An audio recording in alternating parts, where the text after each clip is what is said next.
back at least one person recollection. Hi guys. Private conversation. This is a midday vlog. It is my lunchtime. I ate my lunch at my desk as I was working and decided to use the time I would alternatively use for lunch to run for a bank errand because I decided to open a new bank account. Just so that I have options when I'm out of the country, and I think it's good to have some diversity in the banks that you use. So I already had like a standard commercial bank, so like the Bank of America, SunTrust, Wells Fargo type banks. But I thought it was important for me to open a credit union bank account, so that's what I've been working on, and it's down the street from where I work, so it's much easier for me to just run over there than like wait for correspondence by mail.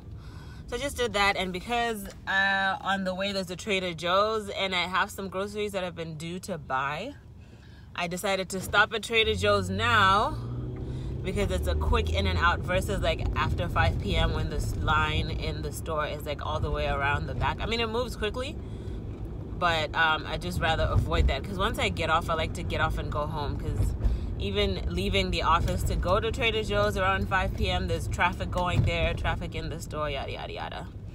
So I think I just use my time very efficiently right now. Like, I think I was really good about it, you know? And, like, now I'm going to go back to work and, like, get back to work. And we're actually having, like, a birthday celebration at 2. So there's going to be cake there, which I'm excited about. We're celebrating April birthdays. And then, yeah, wrap up the rest of my day. But I'm so glad the shippers finally came and picked the stuff up yesterday. He came around like after 5, almost 6. And I'm happy all the things that went. I probably have things in there that maybe didn't even need to go. But I have some things still left over that I should have packed in. But it's so hard. Like, when you're still living there, like, I couldn't pack up the entire kitchen because technically I still need to cook. And, you know, for myself and for baby, because like all her food she eats every day is like home cooked food. It's not like store bought or like those baby food packages, because she's not into that. So like I still need to be able to cook, and we're not gonna like eat out of paper plates necessarily.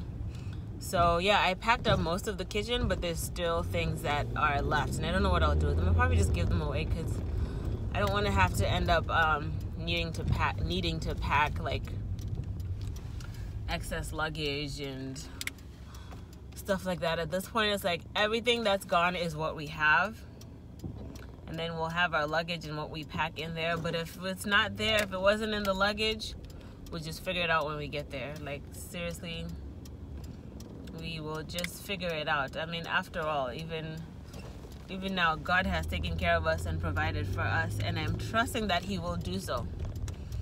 And the guy that I shipped stuff with, his name is Simunyu, and he's a family friend. He's shipped a lot of things for us, but usually it's typically been like the drums that you fill up with as much stuff as you want to, and it's a flat rate shipping. But this was the first time he's done like a moving of a home / apartment to Zimbabwe. And, you know, there was a little bit of a delay, but through the whole process, he's been very gracious, very understanding, very flexible. And I feel like the working relationship with him is one of, yes, of course, business, but it also like has a strong degree of trust in it, because I had to let him know that based on how much it's going to cost to ship everything, that I don't necessarily have a problem with the cost of it, because I understand, you know, the amount of stuff I had and how far it's going, like all the way to Zimbabwe. But my problem or challenge is being able to make the entire payment all at once. And he was very understanding. You know, basically he's like, in short, what they need is for the whole balance to be paid off by the time the goods arrive in Zimbabwe. And I don't know if that's the case, that would be the case for everyone or a first-time customer, but I didn't ask for that accommodation, but he gave it to me, and I really, really, really, really, really appreciate that from him, because one thing I don't like or don't believe in is duping people for work that they do. Like, the service he's providing is a very unique one, and it's one that I need. Like, I need him to ship my stuff more than he is just looking for things to send to Zimbabwe. So the price he gave me was already somewhat discounted, and so I fully intend to pay him his full amount. and I'll do so in installments. And definitely, like, the things are supposed to get to Zimbabwe, what are we in, April, May, June, July, so like around July. It takes about 3 months, and like by that time I'll definitely have been able to pay off the whole thing. It's just like, as you can imagine, like right now we're still here. I still have to pay my rent and the last of my bills. I still have to buy us our air tickets and get whatever last minute things we'll need between now and leaving. So yeah, there's quite a lot of expenses, like initial big expenses. But I am so looking forward to being over there.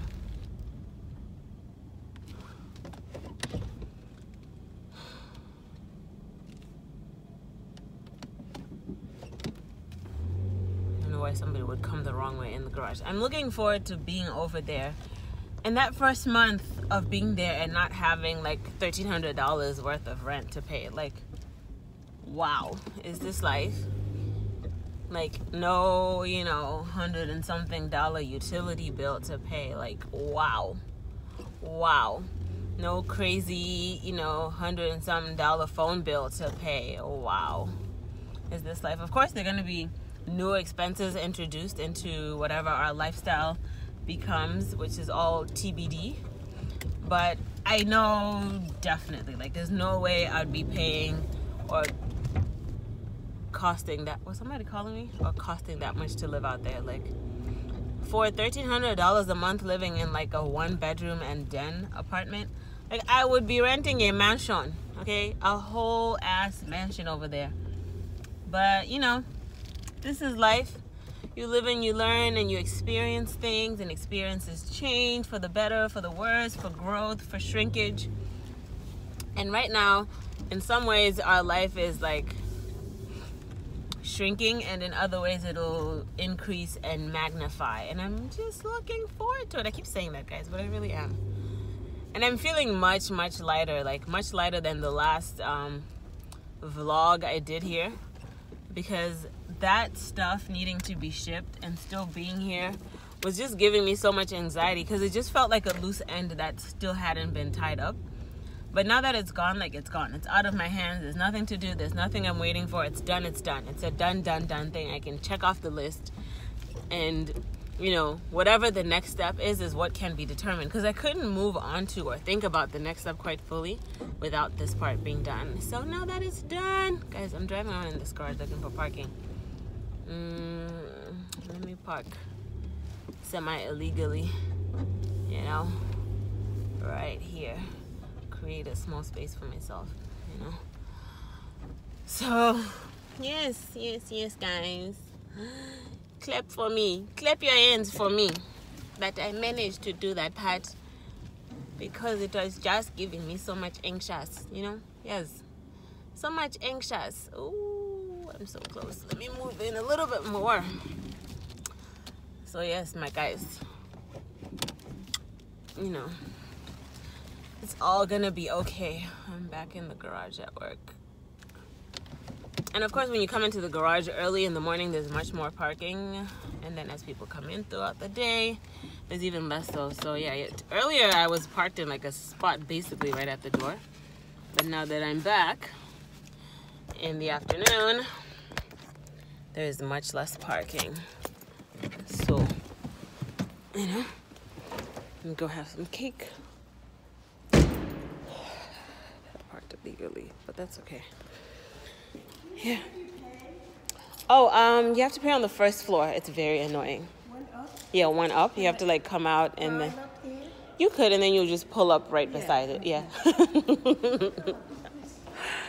It's quite inconvenient. Yes.